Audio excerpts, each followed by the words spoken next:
The church that is supposed to be a model, a citadel of the peace of Christ, is also experiencing numerous conflicts. Almost everywhere you go, you find crisis, conflicts in churches. When trouble blows, Jehovah sees, Jehovah knows. You are welcome to Ekklesia Peace Network, an initiative for the promotion of the peace of the household of faith. My name is Reverend Festus Akinola, a minister of the gospel of the Baptist extraction in Nigeria. Let us start with a very simple question. Is it not strange to us that a church that is supposed to be a model, a citadel of the peace of Christ, is also experiencing numerous conflicts? Almost everywhere you go, you find crisis, conflicts in churches. Conflicts as a result of struggle for power, struggle for the control of the finances of the church, interpersonal conflict between church members.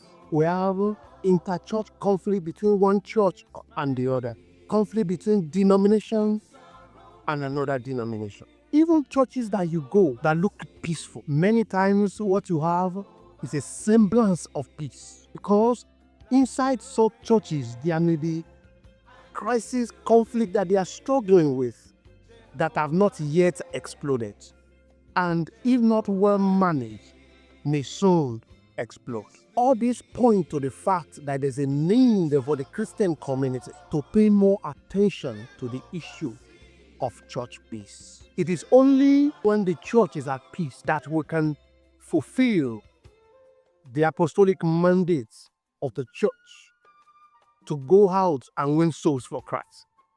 It is only when the church is at peace that we can fulfill the discipleship mandate of the church to equip church members to be Christ-like and to be mature spiritually. It is only when the church is at peace that we can please God and glorify His name. I would like to first establish the biblical background for this vision that is found in Romans chapter 12, 17 to 18, which reads thus: Do not repay anyone evil for evil. Be careful to do what is right in the eyes of everyone. If it is possible, as far as it depends on you, live at peace with everyone. This passage suggests peaceful living and ensuring peaceful church environment is the responsibility of every believer. We all have responsibilities to make sure that not only that the church is at peace, but also that our environment is at peace. That passage also suggests, when it says, be careful to do what is right, it means that there are attitudes, there are character that are inimical to peace. And there are attitude and there are character that supports peace.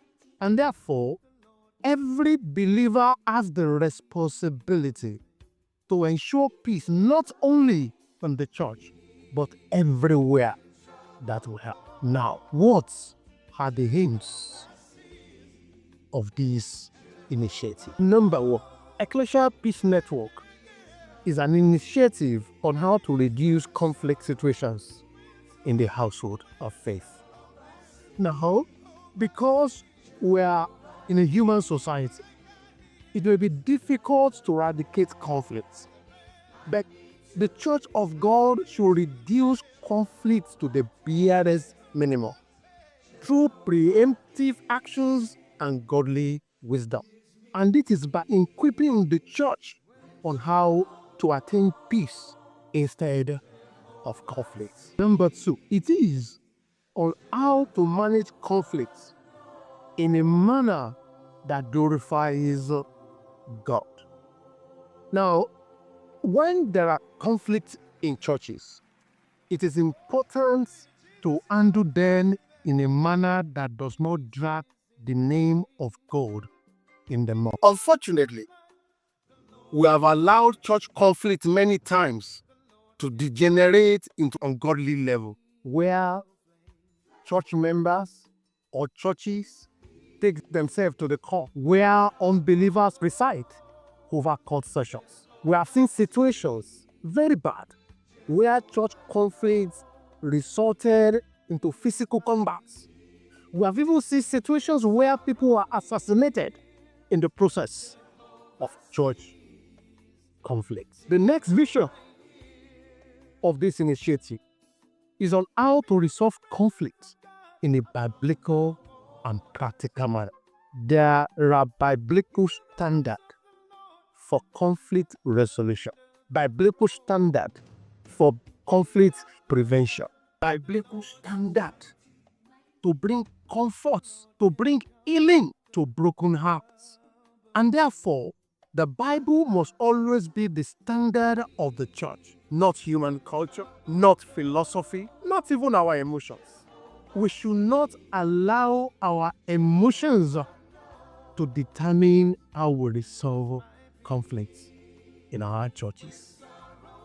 The next aim is to educate the church on how to biblically teach the doctrine of peace. Yes, you heard me well. The doctrine of peace. The church must see peace as a doctrine. The same way we handle church as a doctrine. The same way we handle humanity as a doctrine. The same way we handle the last events that will happen at the end of the world as a doctrine. The church must see peace as a doctrine in order for us to be serious about it. Another aim of this initiative is to help churches build a system that enshrines the culture of peace. There must be a structure of peace established in the church. Administrative structure, spiritual structure, church governance structure. The way they say in the political world, when they say that you are establishing a democratic culture, which include things like separation of the three arms of government, which includes things like the rule of law. The church must also do everything to have a structure of peace. Peace in the church must be something that is always there with us and not an occasional thing. It must be something that the church must always have in order to have a peaceful church. Another aim of this initiative is to facilitate integrated approach to peace building, sound teaching, and organizational development. Now, there cannot be development, whether spiritual development, physical development, numerical development in the church, if we cannot integrate peace building with sound theology. And therefore, it is important for the church to find an integration between the culture of peace and sound theology. They must be instituted in the church. This is one of the ways for us to have a peaceful church. Another aim of this initiative is to help churches build capacity for leaders and members by strengthening their competencies in conflict transformation. What is conflict transformation? It's a way of transforming conflict situation into a peaceful situation. If the church must experience conflict transformation, church leaders particularly must be trained in competencies that give them the capacity to be able to transform conflicts into peaceful situation. This is necessary so that shepherd of the church will be able to shepherd the flocks of the church with wisdom, with courage, and with grace.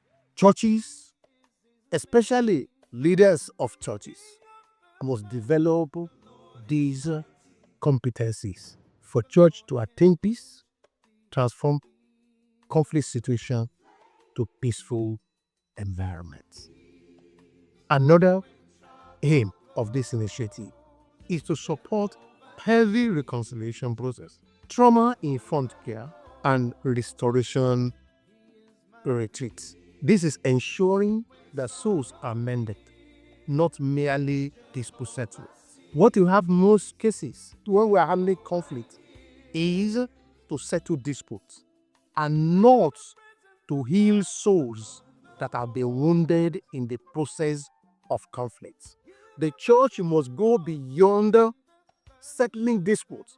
We must get to the point of helping souls that have been injured to be healed so that they can come back to good emotional and good spiritual states. Very important here of this initiative is to help churches become a model of Christ's peace to the world, to become a testimony of the reconciling power of the gospel. If Jesus Christ is the Prince of Peace, His church must epitomize that peace. We must be the perfect example of the peace of Christ. As I close, what is the main strategy for this initiative? The Ekklesia Peace Network is going to be a blend of spiritual principles and professional principles. There are spiritual principles that will be the primary guide of every of our discussions. But there are also professional ways of looking at peace.